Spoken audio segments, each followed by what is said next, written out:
Hello बच्चों।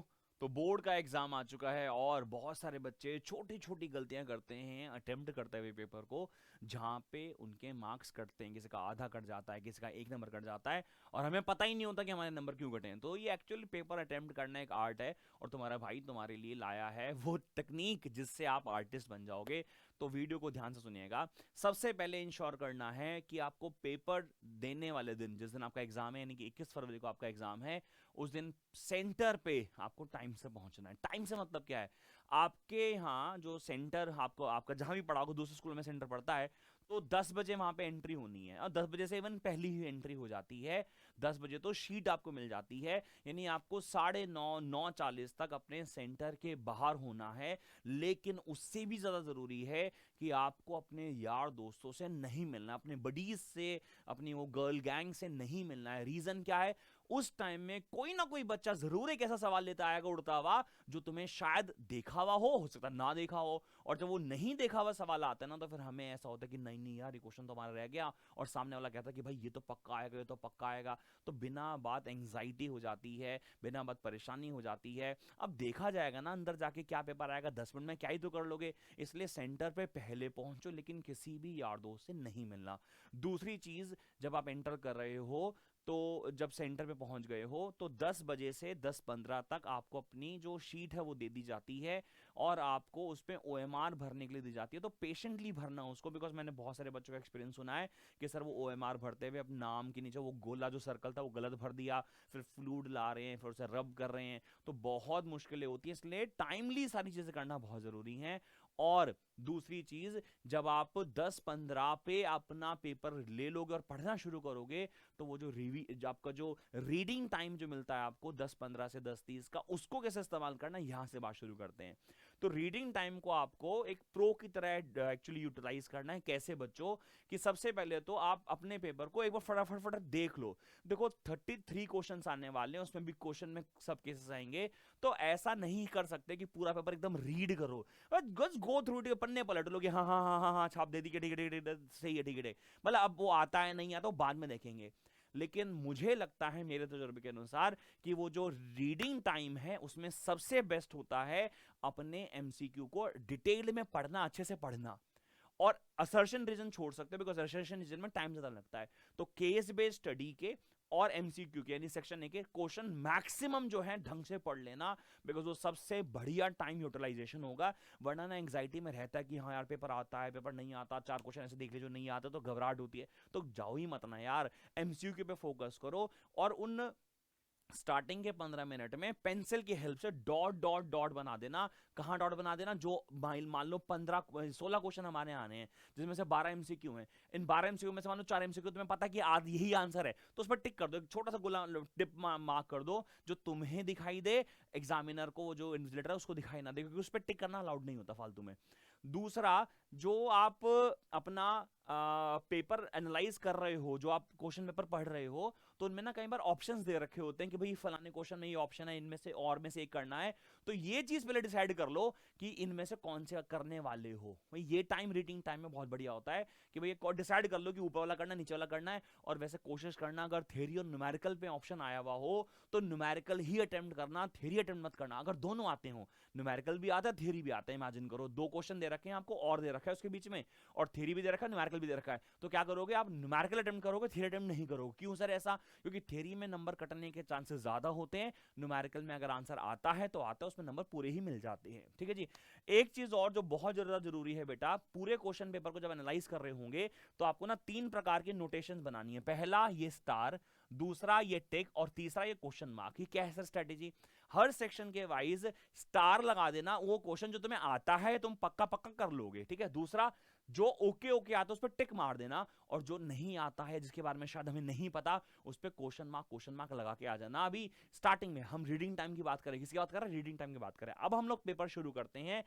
और ये चीज ध्यान रखना बेटा, हमारा जो टारगेटेड टाइम है वो 2 घंटे 40 मिनट होना चाहिए। यानी कि 10:30 बजे जब आपने पेपर लिखना शुरू किया, तो आप अपनी घड़ी के अनुसार, घड़ी से बात याद आई कि आपको घड़ी पहन के जानी है, कि हाँ सर घड़ी पहन के जानी है, बिना घड़ी पहने मत जाना। वहां पे वॉच होती है नहीं होती है, वो टीचर जो होती है ना विजिलेटर, वो बोलती रहती है 1 hour left, 30 minutes left, 20 minutes left. अरे भाई मत बता, हमारा बीपी शूट हो जाएगा, है ना। तो अपना घड़ी पहन के जाना, डिजिटल क्लॉक, डिजिटल वाली वॉच मत पहन के जाना, वो जो इसमें सुइयां होती है ना एनालॉग, वो पहन के जाना, ठीक है ना।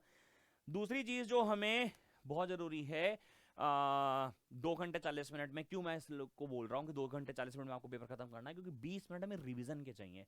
रिवीजन जो है बच्चों, आपकी पेपर की रिवीजन, यानी कि वो जो आप एनालाइज करते हो कि हाँ हाँ हाँ हाँ, ये लिख लिया लिख लिया लिख लिया लिख लिया लिख लिया, वो ऐसे नहीं चेक करना। उसको कैसे रिवाइज करना मैं भी बताऊंगा, बट हाँ 20 मिनट मुझे रिवीजन के लिए चाहिए। और यहाँ से आपके 3 से 4 नंबर बढ़ने वाले हैं, क्योंकि आप सिली मिस्टेक पकड़ने वाले हो। कैसे पकड़ोगे मैं बताऊंगा बाद में, लेकिन हाँ फिलहाल सेक्शन वाइज प्रायोरिटी की बात कर लेते हैं कि सर सेक्शन वाइज कौन सा सेक्शन पहले करना चाहिए। तो मेरे हिसाब से सेक्शन ई सबसे पहले करना चाहिए। सेक्शन ई यूजुअली जो है थियोरेटिकल क्वेश्चंस आते हैं, डेरिवेशन वाले क्वेश्चंस आते हैं, एसोसिएटेड विद न्यूमेरिकल, तो डायरेक्ट क्वेश्चंस मिलते हैं 5-5 नंबर के, 3 क्वेश्चन मिलते हैं, यानी कि 15 मार्क्स यहां से मिलेंगे। और मैक्सिमम मैक्सिमम इसमें 30 मिनट आपको लगाने हैं। 30 मिनट का मतलब हो गया आप 10-10 मिनट हर क्वेश्चन पे लगा रहे हो। तो आप देख लो बेटा, मॉक टेस्ट लिखकर देख लो, क्या आपको 5-5 नंबर के क्वेश्चन लिखने में 10 मिनट से ज्यादा लग रहा है? अगर ज्यादा लग रहा है तो उसे कम करो, बिकॉज 30 मिनट से ज्यादा वी कांट अफोर्ड। एटलीस्ट इस सेक्शन में तो we can't afford, because MCQ करते वक्त, 3 नंबर वाले क्वेश्चन करते वक्त जो 7 क्वेश्चन आएंगे भाई साहब, वो पनौती होते हैं वाले क्वेश्चन, उनमें हमें ज्यादा टाइम लग सकता है। इसलिए हम सेक्शन ई पे रिस्क नहीं ले सकते। इसलिए मैं कह रहा हूं कि यहाँ पे आपको 30 मिनट से ज्यादा इन्वेस्ट नहीं करने हैं। उसके बाद सेक्शन ई के बाद मैं कहता हूँ सेक्शन ए कर लो, बिकॉज एमसीक्यू के ना कुछ क्वेश्चन ऑलरेडी आप सॉल्व कर चुके होंगे, लेकिन यहाँ पे असर्शन रीजन में आपको टाइम लगने वाला है। असर्शन रीजन आप पहले भी मत पढ़ना, रीडिंग टाइम में उसको रीड मत करना, क्योंकि वो अभी पढ़ोगे, पहले भी पढ़ने पड़ेंगे, अब दोबारा पढ़ोगे। इसलिए असर्शन रीजन एक साथ ही अभी खत्म करेंगे। और इसके लिए मैक्सिमम आप 28 से 30 मिनट ले सकते हो, बिकॉज एमसीक्यू जो है, मैं 28 से 30 मिनट ज्यादा बता रहा हूं बेटा, ज्यादा से ज्यादा आप इसको 20 मिनट में खत्म कर दोगे, लेकिन मैं फिर भी मार्जिनल ले रहा हूं कि 28 से 30 मिनट में करोगे। यहां पे एक चीज ध्यान रखना, जब आप सेक्शन ए अटेम्प्ट कर रहे होंगे तो आप अपने ऑप्शन के साथ अपना जो पूरा आंसर है वो लिख देना। जैसे कि आप देखो लास्ट ईयर के जो टॉपर की जो शीट है, उसने क्या किया हुआ है, यहाँ पे देखो सेक्शन ए लिखा हुआ है, इसका जो क्वेश्चन नंबर 1 है उसका ऑप्शन उसने बी लिख दिया, और उसमें लिख दिया स्फेरिकल सरफेस। अच्छा ये बढ़िया लगा मुझे इसका, कि इसने सारी जो रफ कैलकुलेशन है वो यहीं कर दी है। साइड में यहाँ पे लिख देना ये क्या है साहब, रफ वर्क है, और सारी कैलकुलेशन यहीं कर देना। लेकिन हाँ, क्वेश्चन के साथ उसका जो ऑप्शन मार्क कर दिया, उसके बाद उसका आंसर जरूर लिख देना। अभी ना रिसेंटली मुझे एक बच्चे ने बोला कि सर कभी ऐसा हो जाए कि 2 ऑप्शंस में मुझे कंफ्यूजन हो जाए कि ये भी हो सकता है ये भी हो सकता है, तो मैं क्या करूं कि मैं ऑप्शन वो लिखाऊं पहले वाला और दूसरे वाले का आंसर लिखाऊं। तो भाई साहब जो पेपर जो चेक कर रहा है ना टीचर, वो बाप है तुम्हारा भाई साहब, वो 0 ही देगा तुम्हें, यहाँ से -1 तो नहीं दे सकता, उसकी मजबूरी है। मतलब ऐसे मत करना, ठीक है, ये तरीका नहीं है। मतलब हाँ कर भी सकते हैं, अगर नहीं आता है तो क्या कर लेंगे, है ना। तो हो सकता है कि कोई मतलब जादू ही हो जाए। मतलब मैं इसे एडवाइस नहीं करता, मतलब बाकी तुम समझदार हो बच्चों, आप लोग अपने आप देख लेना अपना अपना। तो भैया पहली बात कि हमने सेक्शन ए ई रिवाइज कर लिया कंप्लीट, फिर सेक्शन बी कर लिया, सेक्शन ए कर लिया। अब बात करते हैं सेक्शन बी की। सेक्शन बी जो हमारा होता है ना बेटा, वो 2 मार्कर क्वेश्चन है बेटा, वो छोटे छोटे क्वेश्चन है। तो मैं मान रहा हूँ ये 20 मिनट में हो जाएंगे। अब ये चीज ध्यान रखना, अगर कभी ऐसा हो कि सेक्शन ए में या सेक्शन बी में कोई ऐसा क्वेश्चन है जो तुम्हें नहीं आता, तो उसका ना स्पेस छोड़ देना। मतलब भाई 2 नंबर का क्वेश्चन है, तुम्हें पता है कि 5-7 लाइनों में खत्म ही हो जाएगा, या 2-3 लाइनों में खत्म हो जाएगा, तो उसके हिसाब से उसका स्पेस छोड़ देना और फिर उसके बाद आगे चले जाना। ऑर्डर मत बिगाड़ना। खैर इसमें कितना टाइम लगता है सर? 20 मिनट लगता है। सेक्शन डी जो है केस बेस्ड स्टडी है, चूंकि ऑलरेडी आप इसे पहले पढ़ चुके होते हो और इसमें ऑप्शन ऑप्शन खेलना होता है भाई साहब, इसमें ऑप्शन ऑप्शन भी होते हैं, तो वो सारा टाइम मिला के मैं मान रहा हूँ कि 15 मिनट में आप ये कर सकते हो। उसके बाद बात करें सेक्शन डी की, तो सेक्शन डी जो है 3 मार्कर है, और मैं बोल रहा हूँ इसको ये 45 मिनट में। अगर मैं ये सारे टाइम का सम करूं तो ये निकल कर आता है 140 मिनट, यानी कि हमारे 180 के हिसाब से 180 मिनट्स हमारे पास है, 3 घंटे का पेपर हमारे पास है, तो हमारे पास अभी 40 मिनट्स रिमेनिंग है। अब इन 40 मिनट्स में से 20 मिनट तो रिवीजन के पूरे पूरे काट दो, यानी 20 मिनट बचे। ये 20 मिनट मार्जिन कहाँ है? 20 मिनट का मार्जिन यहाँ पे भी हो सकता है बेटा, ये मार्जिन यहाँ ले सकते हो।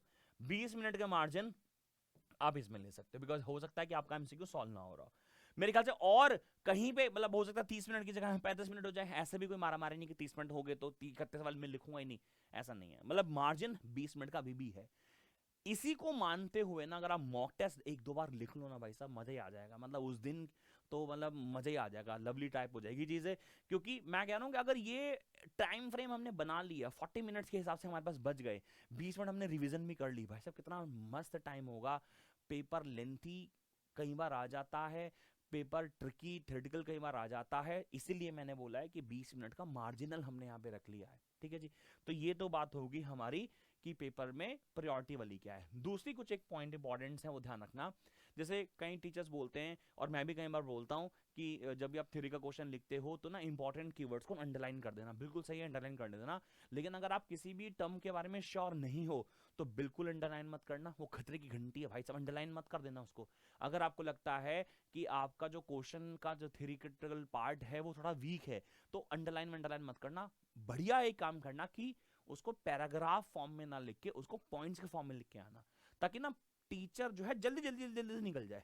भाई एक बड़ा सिंपल सा रूल मैं बच्चों को देता हूं कि the time spent by your teacher on your sheet is directly proportional to number of marks less, यानी कि कितने नंबर कम आएंगे वो इस पर डिपेंड करता है जितना ज्यादा तुम्हारा पे टीचर को चेक करने में टाइम लगा, तो कम से कम टाइम उसे टीचर को मिले और उतना ज्यादा आप लोगों को रिलैक्सेशन मिल जाएगी। ठीक है जी, डेरिवेशन की बात करें तो डेरिवेशन और थ्योरी क्वेश्चन में जरूर है आपको प्रॉपर डायग्राम बना के आना है, पेंसिल से बना के आना है, और रे डायग्राम स्केल से बनेगा।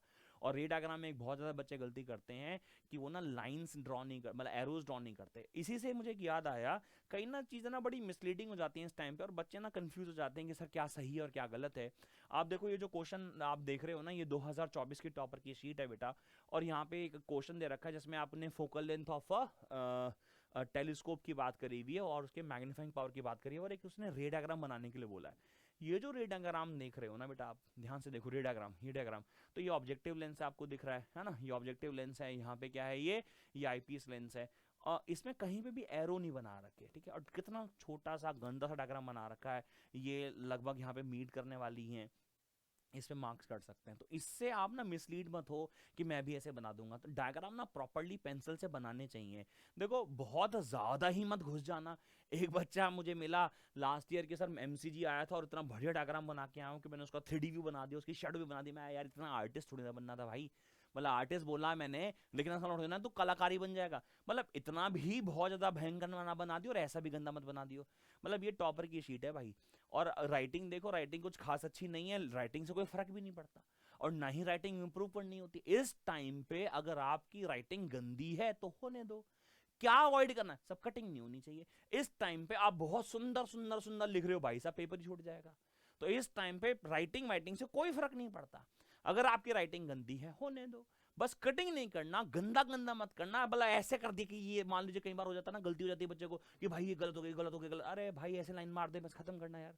तो ये जो गंदगी है ना पेपर में, इसको बचाना होता है, यही स्किल है। और उसके लिए मैं हमेशा बोलता हूँ बच्चों को कि भाई साहब ये वाले पेन यूज नहीं करने होते। ये कौन सा पेन है सर? वो जेल पेन है, ये नहीं, वो भाई साहब बॉल पेन नहीं आता, वो व्हाइट से रंग का होता है, नीले से ढक्कन का, रेनॉल्ड्स का, वो भाई साहब वो पेपर में करने के लिए बहुत ही बढ़िया है।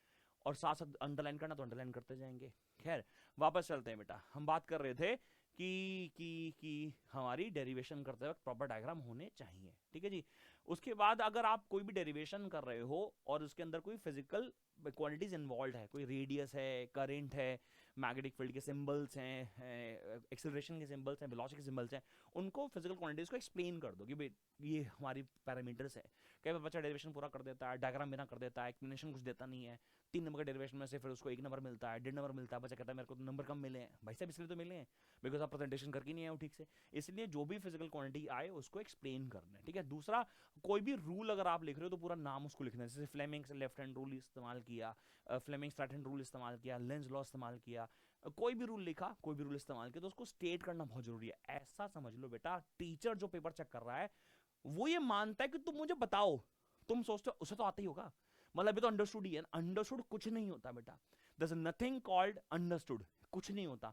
आपको सब चीजें बतानी होती है। बच्चा बोलता है अरे सर ये तो अंडरस्टूड है ना, सर ये तो पता होगा, अरे कुछ नहीं पता होता भाई, सब तेरे को बताना ही होता है वहां पे। ठीक है, अच्छा न्यूमेरिकल के लिए ना सबसे ज्यादा जरूरी है बेटा कि आपको गिवन फॉर्मूला यूज लिखना ही लिखना है, इन स्पेशली फॉर ऑप्टिक्स के न्यूमेरिकल, बिकॉज साइन कन्वेंशन कैसा लिखना होता है। और मैं आपको बता दूं सारे न्यूमेरिकल्स में गिवन लिखने के, फॉर्मूला लिखने के मार्क्स होते हैं फाइनल जब आंसर निकालते हो आंसर नहीं हुआ तो आधा नंबर कटेगा। यानी अगर आपने फॉर्मूला लिख दिया, उसके अंदर वैल्यू पुट कर दी, और अगर आपका आंसर गलत हो गया, भाई कैलकुलेशन करते करते गलत भी हो जाता है, बड़ा प्रेशर उस टाइम में होता है, तो 3 नंबर के न्यूमेरिकल में हो सकता है को 2.5 मिले, तेरा आधा नंबर कटे बस, उसके अलावा कोई नंबर आपका नहीं कटेगा बेटा।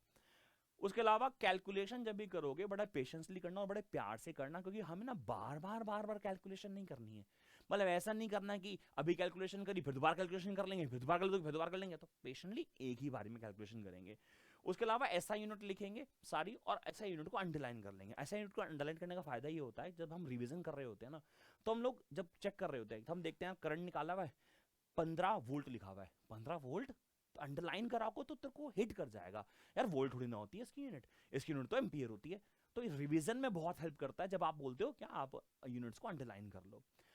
उसके अलावा फोर्थ पॉइंट है यहाँ पे, try not to mix section, यानी कि ट्राई करो कि आपका section A, section B, section C जो भी है वो एक साथ ही पूरे सेक्शन कर रहे हो, ए के साथ बी को, बी के साथ सी को ऐसे मिक्स मत करो। हाँ ये कर सकते हो कि हर सेक्शन में आप अपना जो बेस्ट क्वेश्चन है वो पहले कर सकते हो।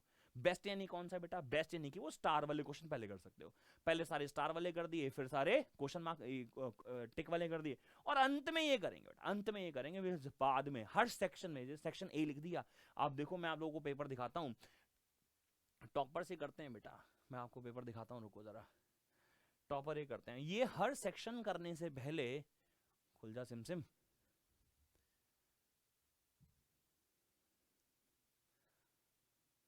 हाँ ये रहा जी, देखो ना ये एक 2022 के टॉपर की शायद आंसर की होगी, आंसर शीट होगी, ये ना देखो लिखा हुआ है इसने, देखो सेक्शन ए के सारे क्वेश्चन कर दिए, फिर उसके बाद जब दूसरा सेक्शन शुरू होगा तो वो सेक्शन मार्क कर देगा, सेक्शन बी के क्वेश्चन मार्क कर दिए, ये कर सकते हो। मैं आप लोगों को बोल रहा हूँ सेक्शन मिक्स मत करो, लेकिन हाँ ये बात ध्यान रखना कि आपका जो भी आंसर आपको सबसे अच्छा आता हो, आपको पहले वही करना है, ताकि आपके टीचर को जब पेपर चेक करने को मिले तो सही सही सही सही सही सही सही सही सही, और फिर जो गंदा गलत घटिया आंसर है वो बाद में करे। तो एक बार उसका फ्लो बन जाए ना टीचर का, तो आपको मार्क्स देने लगेगा वो। इसलिए कोशिश करनी है कि आपको सबसे पहले वही क्वेश्चन करने हैं जो आपको बेस्ट आते हैं, आपके बेस्ट आंसर्स हैं, वो मतलब स्टार वाले क्वेश्चन है। हाँ जी। उसके बाद सेक्शन ए में हमने बता दिया कि एमसीक्यू के साथ उसका आंसर लिखना है, और मैंने बोला है आप लोगों को कि डायग्राम और फ्लो चार्ट और स्पेसिफिक कंटेंट जो भी है वो आप लोग पैराग्राफ के फॉर्म में ना लिखे, पॉइंट्स फॉर्म में लिखे, फ्लो चार्ट बनाना, डायग्राम बनाना, हर क्वेश्चन में कोशिश करो कुछ ना कुछ डायग्राम बनाया हो जिसमें रिक्वायर्ड हो, ऑफ कोर्स है ना, जिसमें बनता हो।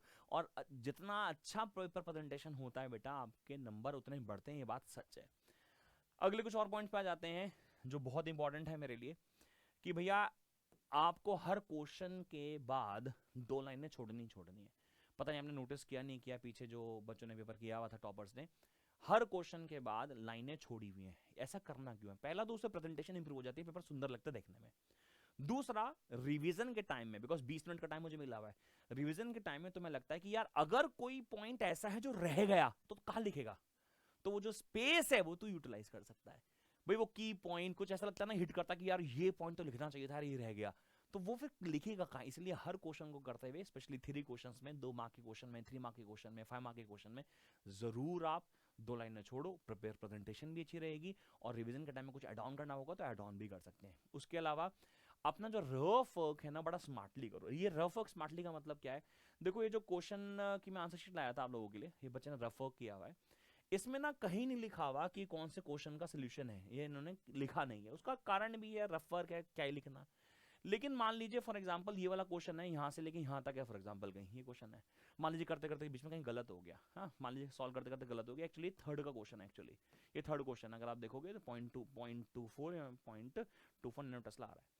तो जब आप सॉल्व कर रहे हैं ना तो 3 नंबर यहाँ पे डाल देना यार, थर्ड का क्वेश्चन, ताकि अगर कभी गलत तुझे आंसर मैच ना कर रहा हो तो बाद में जब वापस आओगे तो 3 नंबर ढूंढना पड़े इस कचरे के अंदर कि भाई कहाँ है 3 नंबर, कहाँ है 3 नंबर। तो 3 नंबर को 3 नंबर डाल देना, सर्कल बना देना, थोड़ा सा मार्क कर देना, पता रहेगा। उसके अलावा जो भी आज के टाइम में बच्चा को न्यूमेरिकल करना चाहता है, कि हम कहते हैं कि सर न्यूमेरिकल करने हैं, कहाँ से करें, कि सर थ्योरी हो गई है, न्यूमेरिकल करने कहाँ से करें, कहाँ से आ सकते हैं? तो तीन ही जगह से न्यूमेरिकल आ सकते हैं, पहला एनसीईआरटी से, दूसरा पीवाईक्यू से, और तीसरा हमारे जो मोस्ट एक्सपेक्टेड क्वेश्चंस हैं। यह कहाँ पढ़े हैं सर? ये इंस्टाग्राम पे हमारे पढ़े हुए हैं। इंस्टाग्राम पे मैंने एक पीडीएफ है, आप गूगल ड्राइव का लिंक डाल दिया, आप डाउनलोड करो फ्री ऑफ कॉस्ट, उसके सोल्यूशंस भी हैं। जाओ उन क्वेश्चंस को पढ़ो, उनके आंसर्स देखो, नहीं समझ में आता उसको याद करो। इस टाइम में भाई साहब याद कर लो, न्यूमेरिकल तो नहीं बट कॉन्सेप्टली याद कर लो उसको, ठीक है जी। अगेन लास्ट में बोल रहा हूं कि भैया मॉक टेस्ट जरूर लगा लो। अभी अभी जितने भी दिन आपके पास अवेलेबल हो, जब भी आप ये वीडियो देख रहे हो, तो मॉक टेस्ट जरूर लगा लो। 20 तारीख को, 21 फरवरी को पेपर है, 20 तारीख को मॉक टेस्ट नहीं लगा सकते। तो अगर आप 17 को ये वीडियो देख रहे हो, 18 को देख रहे हो, 19 को देख रहे हो, उसी दिन 1 2 3 जितने भी मॉक टेस्ट है लगा लो। 20 को मॉक टेस्ट मत लगाना, या फिर लगाना हो तो अर्ली मॉर्निंग, मतलब 8 से लेके 11 की शिफ्ट में एक पेपर लगा लेना टाइमर के साथ। टाइमर के साथ मतलब वही जो मैंने बताया आपको कि सेक्शन ए कितने में करना है, सेक्शन बी कितने में करना है, सेक्शन सी कितने में करना है, टाइमर के साथ लगा लेना, ठीक है जी। आगे चलते हैं, यहाँ लिखा है, अच्छा हाँ एक चीज और मैं आप लोगों को बोल दूं, यहाँ पे क्वेश्चन चाहे कैसा भी हो, पहले वो वाले कर लिए जो सारे आते हैं, अच्छे से आते हैं, फिर वो जो एवरेज आते हैं स्टार वाले, फिर क्वेश्चन मार्क वाले, और तीसरा था वो जो क्वेश्चन मार्क वाले, स्टार वाले, टिक वाले, फिर क्वेश्चन मार्क वाले, सॉरी। तो स्टार वाले सबसे पहले कर ली, जो सबसे सुपर हमारे आंसर है। क्वेश्चन टिक वाले वो जो ठीक ठीक से आते हैं। अब आ रहे क्वेश्चन मार्क वाली बात, जो क्वेश्चन नहीं आते। तो जो क्वेश्चन नहीं आते, क्या सर हमें वो छोड़ देने चाहिए? तो भाई साहब कतई भी नहीं। कोई भी सीबीएसई के एग्जाम में, सिर्फ फिजिक्स की बात नहीं कर रहा, केमिस्ट्री की बात नहीं कर रहा, बायो की बात नहीं कर रहा, कोई भी एग्जाम हो भाई साहब, जो आता है सब लिखा। जो आता है सब्जेक्ट से रिलेटेड, राम राम राम राम राम ये नहीं लिख के आना, जो भी आता है उस टॉपिक से रिलेटेड वो सब लिखा। टीचर को डिसाइड करने दे कि भाई हमें दया दृष्टि के अनुसार नंबर दे सकते हो कि नहीं दे सकते। पेपर में कोई भी सवाल छोड़कर नहीं आना होता। जो क्वेश्चन सही आते हैं प्रिसाइज रहो, पॉइंट्स में आंसर लिखो, अंडरलाइन करो, सब बातें सही हैं। लेकिन अगर क्वेश्चन नहीं आता तो सब कुछ लिख के आओ दो भाई साहब, छाटने दो टीचर को, भाई तेरे को जो ठीक लगता नंबर दे दे। कहीं ना कहीं जाते जाते वो एक 3 नंबर के क्वेश्चन में एक तो दे जाएगा, आधा तो दे जाएगा, तेरा आधा का तो बढ़ातरी हो ही गई ना। तो क्वेश्चन कोई भी छोड़ के आपको नहीं आना है, ठीक है जी। 20 फरवरी को रात को नहीं पढ़ना है। रात को मतलब कि पता चला कि तुम 4 बजे तक पढ़ रहे हो। देखो फिजिक्स का पेपर ना कॉन्सेप्चुअल बनता है, कॉम्पिटेंसी बेस्ड बनता है, मतलब आपको ना दिमाग चाहिए, प्रेजेंस ऑफ माइंड वहां पे चाहिए। तो जो भी कुछ आपने पढ़ रखा है तो कोशिश करना है कामली उसको सॉल्व करना है। इसलिए 20 तारीख को रात तक अगर पूरा पढ़ते रहोगे तो भाई सुबह 21 तारीख तो हो सकता है दिमाग चलना ही बंद हो जाए। मैंने बहुत सारे बच्चों को देखा है कि नलकों के नीचे सर रख रखा है कि सर हैंगओवर हो रहा है, सर पढ़ा नहीं जा रहा है। तो भाई साहब ऐसा होता है, इसलिए कोशिश करो कि अपना जो 19 तारीख है उससे ज़्यादा बना लो, 18 तारीख है उससे ज़्यादा बना लो, कि 18 को भी रात को ढंग से सो गए, सुबह जल्दी उठ गए। उससे आपकी जो सर्केडियन रिदम है, वो आपकी जो बॉडी क्लॉक है वो एडजस्ट हो जाएगी, और आपको 21 तारीख वाले एक दिन आपका फ्रेश माइंड होगा, तो आप क्वेश्चन अच्छे से सॉल्व कर पाओगे। अपने साथ पानी की बोतल लेके जानी है, स्टेशनरी लेके जानी है, किसी से पेन पेंसिल शॉर्पनर कुछ नहीं मांगना। जो तुम्हारा सेंटर का जो टीचर है ना भाई, वो तुम्हारी मौसी नहीं है, मौसी का लड़का नहीं है, बुआ नहीं है भाई साहब। वो भाई साहब बड़े अजीब लोग होते हैं। वो भाई साहब इतना इतना घूर लेते हैं ना, कई बार मैंने तो देखा, कई बार हमारे जो इन्विजिलेटर्स होते हैं, वो टीचर्स ही होते हैं ऑफ कोर्स, भाई साहब इतना सीरियसली घूर लेते हैं, आदमी सोचता है कि मैं मर जाऊंगा। इतना टॉर्चर सा कर देते हैं, इसीलिए क्योंकि उनको डिसिप्लिन मेंटेन रखना ऑफ कोर्स वो तो उनकी ड्यूटी है। इसीलिए किसी से बातचीत नहीं करनी है, कोई यार दोस्त नहीं है, कोई सखा सखी नहीं है, आपको अपनी स्टेशन लेके जाना है। और सब हाँ ये ना ये वॉशरूम है बेटा, ये वॉशरूम के चक्कर नहीं मारने, दूसरे के स्कूल में जाके वॉशरूम देख के आओगे क्या? अबे यार खुद फ्रेश होके जाओ। जब सेंटर में गए हो, क्लासरूम में एंटर करने से पहले वॉशरूम हो जाओ, पता चलेगी मैम मैं गो टू टॉयलेट। अरे पेपर है, 3 घंटे का पेपर है, 180 मिनट है, उसमें तो 3 मिनट मूतने में लगा, मतलब सॉरी, मतलब ये तो क्या कर रहा है यार, मतलब इतना थोड़ी ना चाहिए तेरे को यार। तेरे को टाइम वेस्ट बिल्कुल नहीं करना, तेरा एक एक मिनट बहुत कीमती है बेटा, ठीक है ना। लास्टली आपको अपने पेपर करने के बाद उसका पेपर का डिस्कशन नहीं करना। मैं देखता हूँ हमेशा जिस दिन पेपर होता है उसी के रात को आ जाता है पेपर डिस्कशन, लाइव क्लास आ जाती है। अरे भाई क्या करोगे पेपर डिस्कशन करके? पेपर हो गया, खत्म हो गया, गंगा नहाली छोड़ दो। अब पेपर डिस्कस करने का कोई फायदा नहीं है। हाँ जिस दिन पेपर सारे खत्म हो जाए, जैसे 8 मार्च को मेरे ख्याल से मैथ्स का पेपर खत्म हो जाएगा, उस दिन जाके एक बार चले जाना किसी के यूट्यूब के चैनल पे, मेरे पे देख लेना, मैं भी पेपर का एनालिसिस निकाल दूंगा। लेकिन मैं सेम डे तो बिल्कुल नहीं निकालता, बहुत से टीचर निकालेंगे, उनका देख लेना, सारे अच्छे टीचर्स हैं। जरूरत क्या है, मतलब आपको पेपर डिस्कस करना ही नहीं है, क्योंकि फिजिक्स के पेपर के बाद केमिस्ट्री का पेपर डेफिनेटली इफेक्ट होगा। अगर आपका कोई क्वेश्चन गलत हुआ होगा, आप गम बनाने बैठ जाओगे, इसलिए पेपर डिस्कस नहीं करना है। और उसके अलावा अगर आपको कोई भी मुझसे हेल्प चाहिए हो, कोई टॉपिक पढ़ना हो, कोई ऐसा इंडिविजुअल डाउट पूछना हो, कोई प्रिपरेशन रिलेटेड डाउट हो, तो आप कमेंट सेक्शन में ज़रूर बताइएगा। और हमारी जो माइंड मैप हैं और जो पेपर लीक सीरीज़ है, और उसके अलावा भी जो मोस्ट एक्सपेक्टेड क्वेश्चंस हैं, उनसे आपको ज़रूर हेल्प मिलेगी। और अच्छे से प्रिपरेशन कीजिएगा और अच्छे से पेपर दीजिएगा। ऑल द बेस्ट बेटा।